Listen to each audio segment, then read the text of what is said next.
پاکستان میں حکمرانی حکومت کی بات ہوتی ہے تو تین ٹیئرز آف دی گورنمنٹس ہیں. فیڈرل گورنمنٹ ہے, پروونشل گورنمنٹ ہے اور لوکل گورنمنٹ ہے. ان تینوں ٹیئرز کو ملا کر ایک حکومت کا نظام بنتا ہے, آئین میں لکھا ہوا ہے, لیکن نہیں کر رہے. تیسری بات یہ ہے کہ بھائی جب انہی چیزوں کی وجہ سے, ان حرکتوں کی وجہ سے سندھ میں خاص طور پر جب یہ کوئی نعرہ لگا دیتا ہے جس کی ہم حمایت نہیں کرتے کہ بھائی سندھ کے ٹکڑے کریں گے, تو ہمارے صوبے کے جو بڑے ہیں, چلانے والے لوگ ہیں, جو ذمہ داران ہیں, وہ کہتے ہیں کہ سندھ دھرتی ہماری ماں کی طرح ہے اور ہم اس کے ٹکڑے نہیں ہونے دیں گے. بھائی سندھ دھرتی ہمارے لیے بھی ماں کا درجہ رکھتی ہے, ہم بھی سندھ دھرتی کے بیٹے ہیں بھائی.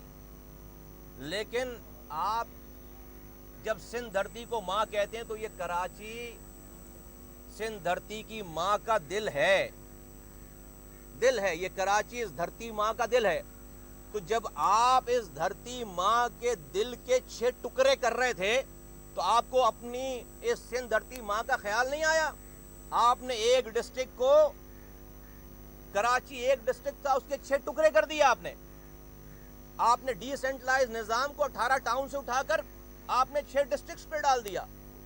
ہمیں تو بہت اس کا افسوس ہے, دکھ ہے, اور ہم سمجھتے ہیں کہ کراچی کے 6 ڈسٹرکٹس کو تقسیم کر کے, کراچی کے ایک ڈسٹرکٹ کو 6 ڈسٹرکٹ میں تقسیم کر کے سندھ کی تقسیم کی بنیاد ڈالی ہے پیپلز پارٹی کی گورنمنٹ نے.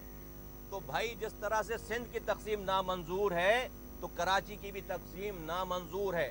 اور آج جو تباہی بربادی ہو رہی ہے اس شہر میں, سندھ کے 98% ریونیو کمانے والے شہر میں جو تباہی بربادی ہو رہی ہے, اور پاکستان کے 70% ریونیو کمانے والے شہر میں جو تباہی بربادی ہو رہی ہے, جس کا کہ چیف جسٹس آف پاکستان آ کر عدالت لگا رہے ہیں, اور نیوکلیئر پاور جو ملک ہے وہاں پر پاکستان کے سب سے بڑے شہر میں کچرا ایک مسئلہ بن گیا ہے, نالے کی صفائی ایک مسئلہ بن گیا ہے.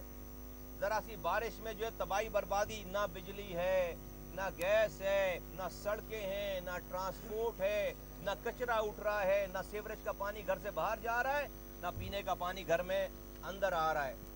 ایک تباہی بربادی ہے. یہ سب کچھ ان چیزوں کی وجہ سے ہو رہا ہے جو میں آپ سے پہلے بیان کر چکا ہوں. تو سندھ کی کراچی کی تقسیم نامنظور, جس طرح سے سندھ کی تقسیم نامنظور ہے, کراچی کی تقسیم نامنظور. یہ سو کالڈ جمہوری قوتیں جب الیکشنز ہوتی ہیں ہر آدمی رونا روتا ہے کہ بھائی الیکشن صحیح نہیں ہوئے, ہم نہیں مانتے. تو بھائی آج تک یہ سو کالڈ جمہوری قوتوں نے کبھی بیٹھ کر آپس میں الیکٹورل ریفارم کے اوپر بات کی ہے کہ بھائی آؤ ذرا ایک دفعہ مل کر ہم کم سے کم یہ الیکٹورل ریفارم کر لیں تاکہ اس کے بعد کسی کو بھی الیکشنز کو چرانے کا موقع نہ ملے؟ نہیں, آج بھی ہر پارٹی اس آسرے میں اس کی سیٹنگ بن جائے.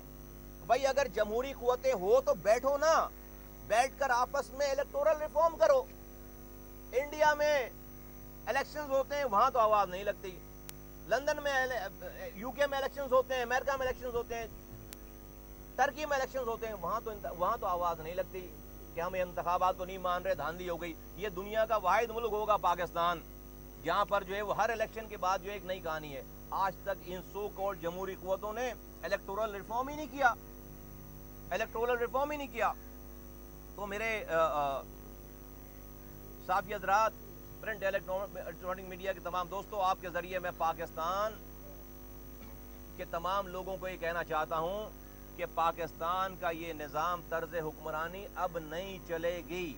چاروں صوبوں کے جو وزرائے اعلیٰ ہیں وہ اس پاکستان کی ریاست کی آئین کی خلاف ورزیاں کر رہے ہیں, اور ان کے پاس جو 18ویں ترمیم میں اختیارات اور وسائل دیے گئے ہیں وہ نیچے ڈسٹرکٹس کو نہیں دے رہے, جس کی وجہ سے یہ تباہی بربادی نالے. اور کراچی خاص طور پر آپ کو ذکر کر دوں, کراچی پاکستان کا ریونیو انجن ہے, شہرگ ہے پاکستان کی اکانومی کی. کراچی تباہ ہوگا تو پورا پاکستان تباہ ہوگا. یہ نالوں کا بھرنا, یہ کچرے کا نہ اٹھنا, یہ صرف انفراسٹرکچر کا ایشو نہیں ہے, یہ صرف